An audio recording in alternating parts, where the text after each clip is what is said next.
Bip Radio.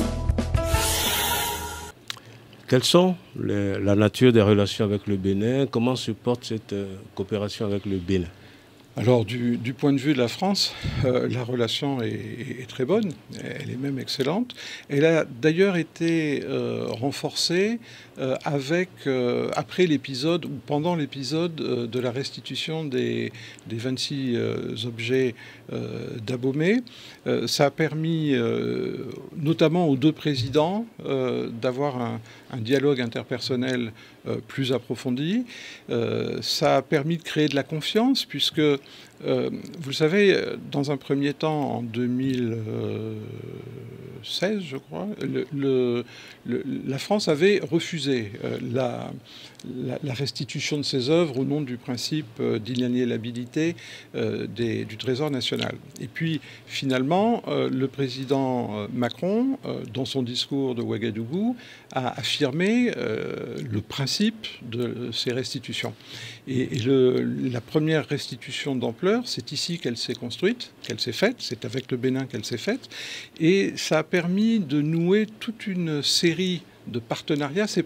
On n'a pas restitué les œuvres comme ça en demandant au président du musée du Quai Branly d'appeler l'ambassadeur du Bénin à Paris en lui disant voilà, vous pouvez passer, envoyer un camion, vos œuvres sont sur le trottoir du Quai Branly. Ça s'est pas passé du tout comme ça. Ça s'est passé avec tout un programme de coopération. On a construit, fabriqué une exposition à Paris ensemble avec des conservateurs béninois qui ont travaillé avec les conservateurs français.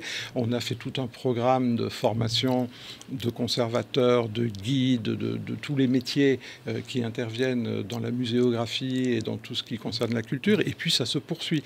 Donc en fait, on a initié là une coopération.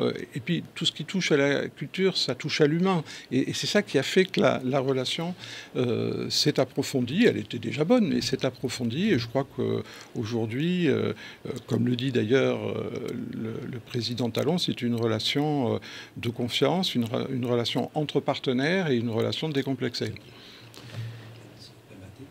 Est-ce que M. l'ambassadeur a joué de façon particulière un rôle dans la restitution de ces objets?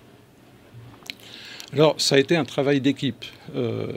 L'ambassade a joué un rôle important parce que tous ces programmes de coopération que j'évoquais à l'instant, ils ont été beaucoup mis en œuvre au niveau de l'ambassade et en particulier au niveau du service de coopération et d'action culturelle qui est dirigé par ma collègue Isabelle Le Guélec qui vient de passer 3 ans ici et qui part comme ambassadrice au Libéria. Donc elle a beaucoup travaillé. Et puis, comme je vous le disais, après ce premier refus, je sentais quand je suis arrivé qu'il y avait un peu de méfiance. On se disait, voilà, le président Macron a dit qu'il fallait faire les restitutions, mais est-ce que les Français veulent vraiment la faire? Vous voyez, il y avait cette question, on sentait qu'elle se posait. Et donc, mon rôle, ça a été de rétablir une forme de confiance et de montrer que vraiment on voulait le faire. C'était important pour nous de mettre en œuvre ces restitutions. Et donc là, effectivement, nous avons joué un rôle. Mais ça a été aussi à Paris, ça a été les deux présidents, ça a été les deux ministres de la Culture, ça a été les deux ministres des Affaires étrangères, leurs équipes. Ça a vraiment été un travail d'équipe. Il y a eu des résistances en sourdine? Des résistances? Alors, oui.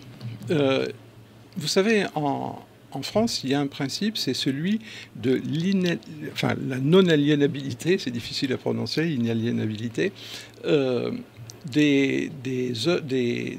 Trésor national, c'est-à-dire de ce qui est dans nos musées. Et ça, c'est un principe auquel les conservateurs de musées en France tiennent beaucoup. Et moi, j'ai moi-même compris pourquoi ils y tiennent. Parce que, en fait, ce qui est dans nos musées, c'est principalement des objets, des œuvres qui ont été données ou léguées par des propriétaires.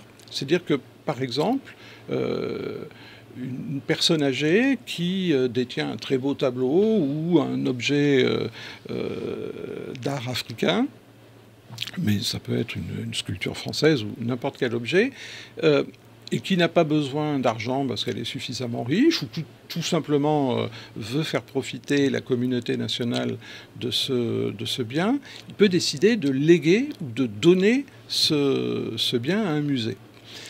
Et il le fait parce qu'il a l'assurance que ce bien va rester dans le patrimoine français, et parce que la communauté nationale et finalement au-delà, l'universalité des visiteurs va pouvoir voir cette œuvre.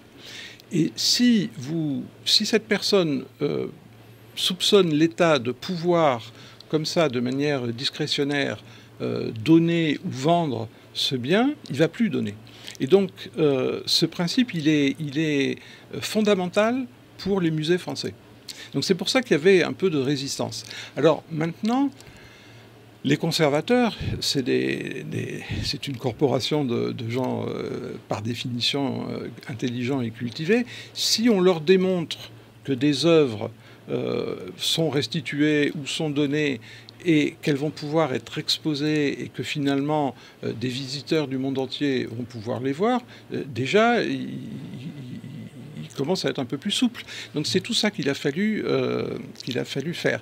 Et d'ailleurs, je vous invite à regarder à nouveau les débats qu'il y a pu y avoir au Sénat et à l'Assemblée nationale française. Ce sont des débats qui étaient, personnellement, je les ai trouvés de très haut niveau, parce que on avait des gens qui étaient un peu cramponnés sur ce principe d'inaliénabilité, et puis ceux qui, au contraire, trouvaient que ce qui prévalait, c'était de rendre des œuvres qui avaient été prises dans des conditions non satisfaisantes. Et donc, il y a eu un débat entre ces deux tendances. Et un compromis s'est dégagé avec des échanges d'une grande richesse. Franchement, en regardant ces débats à la télévision, on dirait que j'étais fier de la représentation nationale française. Est-ce qu'il y aura une suite? Est-ce que le Bénin a formulé de nouvelles demandes de restitution d'œuvres? Alors, il y aura en tout cas des suites dans la façon dont la France va envisager les restitutions. Et il y a quelques semaines, M. Martinez, qui est l'ancien président du Louvre, a rendu un rapport qui lui avait été demandé par le président de la République pour essayer d'assouplir le dispositif de restitution des œuvres. Parce qu'aujourd'hui, pour contrevenir à ce principe d'inaliénabilité, il faut une loi.